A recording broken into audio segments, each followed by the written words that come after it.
رژیم صهیونیستی در مقابل چشم مردم ইরানের সর্বোচ্চ নেতা আলী খামেনি বলেছেন, দেশ পরিচালনার ক্ষেত্রে প্রেসিডেন্ট ইব্রাহিম রাইসি যে আদর্শ স্থাপন করে গেছেন তা যে কোনো সরকার ও কর্মকর্তার জন্য অনুকরণীয়।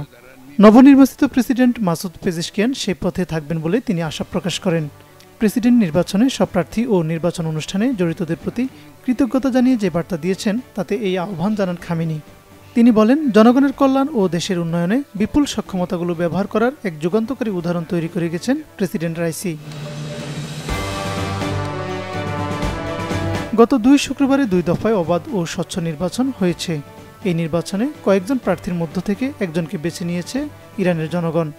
২ দফায় ৫৫ মিলিয়নেরও বেশি ভোটার ও নির্বাচনে জড়িত কর্মকর্তাদের দক্ষতার ভূয়সী প্রশংসা করে বলেন, নির্বাচন বর্জনের জন্য শত্রুদের ব্যাপক প্রচারণা সত্ত্বেও জাতি এক অবিস্মরণীয় ও উজ্জ্বল ভূমিকা পালন করেছে। আলী খামেনি বলেন, নির্বাচনে প্রতিদ্বন্দ্বী প্রার্থীদের প্রতিযোগিতার মনোভাব এখন বন্ধুত্বে পরিণত হওয়া জরুরি এবং প্রত্যেকের উচিত দেশের বস্তুগত ও আধ্যাত্মিক উন্নয়নের জন্য যথাসম্ভব সব প্রচেষ্টা চালানো।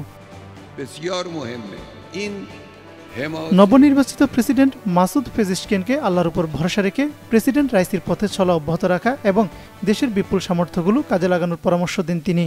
বিশেষ করে বিপ্লবী যুব সমাজ ও বিশ্বাসী জনশক্তিকে এক্ষেত্রে নিয়োগের আহ্বান জানান, যাতে জনকল্যাণ ও দেশের অগ্রগতির পথ সুগম হয়। গত শুক্রবার দ্বিতীয় দফা নির্বাচনে ইরানের ১৪তম প্রেসিডেন্ট নির্বাচিত হন মাসুদ পেজেশকিয়ান।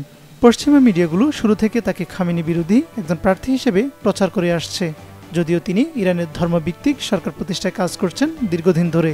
5 বার সংসদ নির্বাচন ও 3 বার প্রেসিডেন্ট নির্বাচন করেছেন খামেনির মনোনয়নে।